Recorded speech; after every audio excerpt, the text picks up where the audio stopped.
Ayan po mga kabida, sa magandang oras po sa lahat at welcome po sa aking channel. Ito po, magbigay lang po tayo ng reaction po mga kabida, no?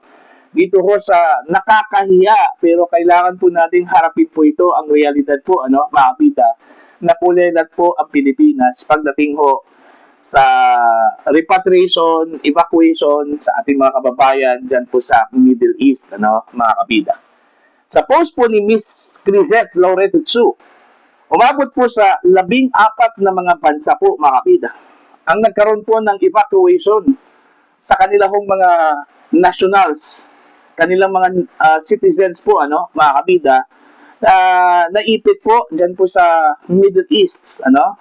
Okay, mantakin nyo nagpadala po ng mga eroplano po yung kanilang mga bansa po, mga kabida, ano, para lang po kunin yung mga nationals po nila doon, ano, at ibalik po sa kanilang mga bansa po, ano, mga kabida.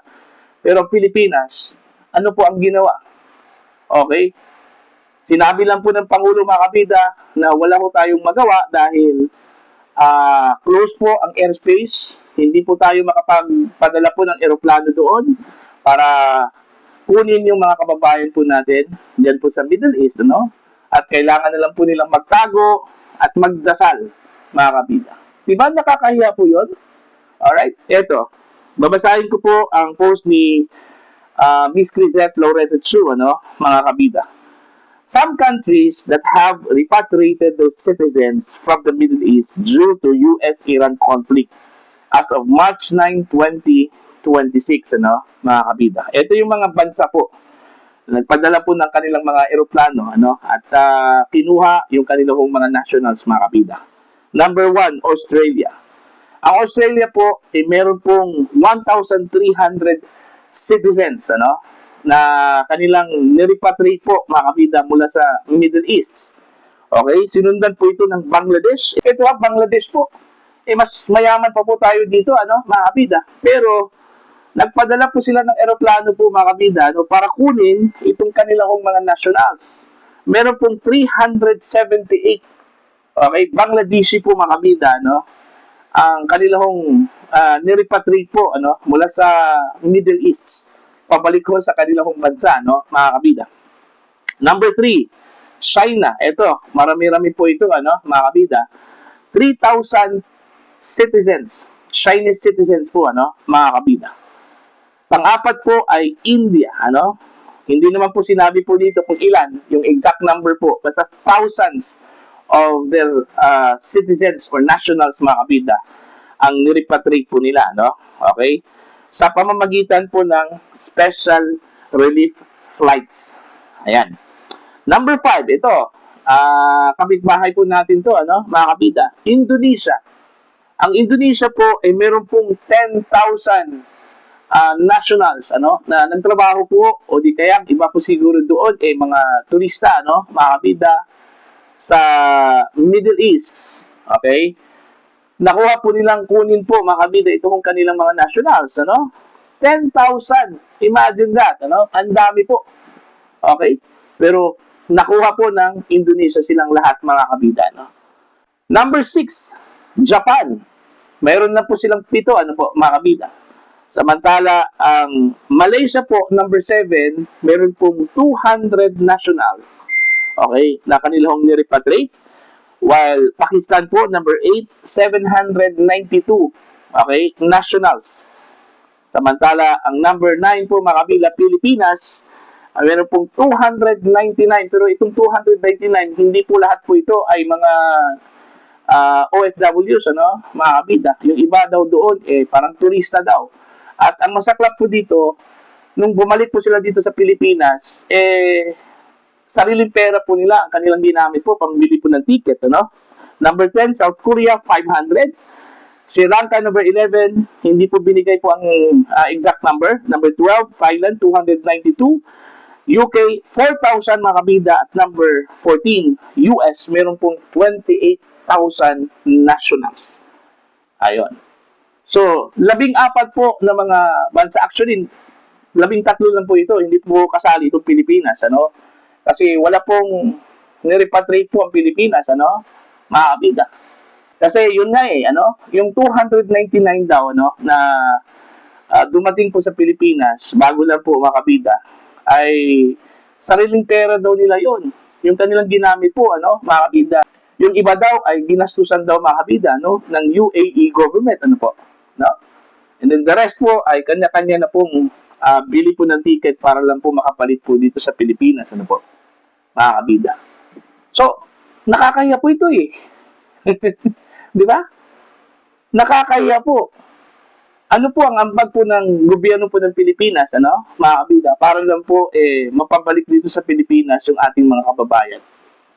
Alright? Pinagmalaki pa po nila, mga kabida, nung dumating po dito yung 299, binigyan daw nila ng financial assistance po, Okay? So, anong silbi doon ho sa financial assistance? Ang importante doon mga kabida, meron pong ginawa po ang gobyerno, yung malasakit ba, na tinatawag po mga kabida. Okay? Kung kaya po ng Indonesia na magpadala po ng eroplano po doon, o di kaya mag-rent po ng chartered flight, para po sa kanilang mga kababayan. Kung kaya po ng Bangladesh po mga kabida, na sunduin yung kanilang mga kababayan po doon sa Middle East, ginastusan po ng pera nila, mga kabida, bakit hindi po kaya ng gobyerno? Okay? Ang masaklap lang po dito mga kabida, sa gitna po ng krisis na kinakaharap po ng bansa po ngayon, dahil po dito sa nangyari yung tension dyan sa Middle East, mga kabida, apektado po tayo, lalong-lalo na po dito po sa pagtaas po ng presyo po ng mga produktong petrolyo, iniwanan po tayo. Mas inuna pa po niya mga kabida yung assembly po sa United Nations, doon po sa Estados Unidos. Gaano ba ka-importante yung inatinan po na assembly po ng United Nations po mga kabida ni Pangulong Ferdinand Bongbong Marcos kaysa dito sa problema po ng gobyerno na kinakaharap po ngayon. Okay? Mga kabida. Kaya nga, ang dami hong mga OFWs na nadismaya, dito sa kawalan po ng aksyon po ng gobyerno, Okay? Meron pa pong nakita po tayo na nag-viral yung video po mga kabida doon po sa Baring, parang pinaalis po ng isang kawani po ng Department of Migrant Workers yung ating mga kababayan po doon, Sinabihan po na wala tayong magagawa, wala pong pondo po, Ganon, di ba? Kaya nga lumapit po yung mga kababayan po natin doon po sa opisina po ng Department of Migrant Workers po doon, At baka sakali po na matulungan po sila, mga kabida, most probably, baka gusto po nilang umuwi po dito sa Pilipinas, Pero anong ginawa po ng isang kawani? Although in fairness naman po, okay, sa Marcos administration, okay, sinibak po nila yung empleyado na yon, Kasi hindi naman po talaga maganda yung kanyang pakikitungo po, sa mga OFWs po natin po doon, mga kabida sa Barin. Pero ang punto po dyan, mga kabida, kahit man lang, ipakita po ng gobyerno yung malasakit po sa ating mga kababayan, mga kabida. Okay? Yun lang hindi ko lang talaga maintindihan na kinaya po ng Indonesia, mantakin nyo 10,000 nationals po ang kanilang binitbit po mga kabida mula Middle East pabalik ko sa kanilang bansa, mga kabida. Ang Bangladesh, na mahirap na bansa, mas mayaman pa tayo doon sa kanila, mga kabida. Nirepatriate po nila yung kanilang mga kababayan po, pabalik ko sa kanilang bansa, mga kabida. Bakit tayo dito sa Pilipinas? Akala ko ba marami ho tayong pera po, mga kabida? Di ba? May mga mali-malitang pera po na ibinamudmod doon ho sa mga politiko, mga personalidad po, mga kabida. Di ba? So, dahil sa dami po natin pera, ipinamudmud na lang, ipinamigay na lang po sa halip na doon po ibubuhos natin sa mga programa at proyekto po ng gobyerno, mga kabida. See? Diba? Ironic masyado. Ano yung sinabi po ng Pangulo mga kabida na hindi po kayang pick upin ang mga kababayan po natin sa Middle East dahil close po yung airspace. Alright? Wala akong bumabiyahe po na aeroplano. Bakit ginawa po ng ibang mga bansa po? Bakit nakuha po nila yung kanilang mga kababayan po, mga kabida? O baka naman po, wala ho tayong budget para lang po, mag-charter po tayo ng flights, mga kabida, no?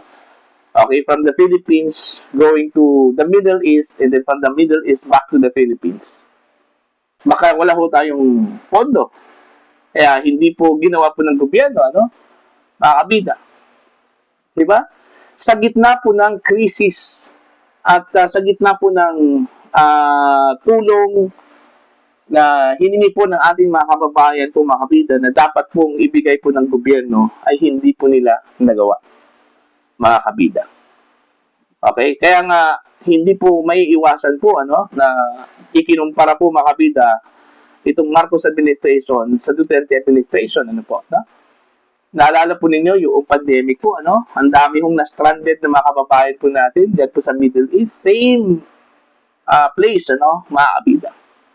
Anong ginawa ba ng dating Pangulo that time? Diba? Nag-rent po siya ng eroplano, okay? Nag-chartered flight po, mga kabida. Kinuha po yung mga kababayan po natin na naipit po doon sa Middle East dahil sa pandemic, dahil sa COVID-19, ano, mga kabida, at binalik po dito sa Pilipinas. It's a matter of political will lang talaga yun. Hindi po pwede na mag-alangan po ang gobyerno, ano? Political will. It's a decisive moment para ho sa gobyerno, ano? Okay? Para sa ating mga kababayan po, mga kabida, dyan po sa Middle East. At least man lang, mga kabida, mararamdaman po ng ating mga kababayan po, ano, na sa panahon po ng kagipitan po, mga kabida, meron po silang masasandalan na gobyerno, ano? Meron po silang masasandalan na Marcos administration. Yan yung pinaka-importante po doon, ano, mga kabida. Diba?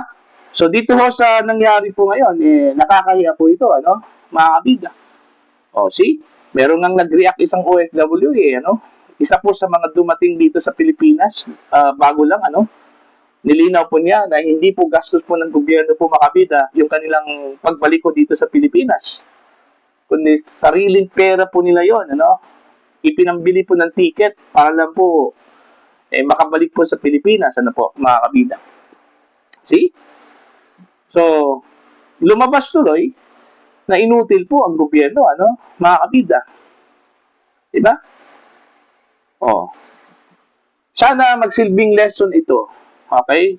Kung meron man pong mga pagkakataon po, mga kabida, na may kalintulad na sitwasyon po, sana magkaroon po ng political will po ang administrasyon para po tugunan po yung pangangailangan po ng ating mga kababayan, mga kabida, na naipit po, lalong-lalo na sa giyera po ngayon dyan po sa Middle East, mga kabida. Alright?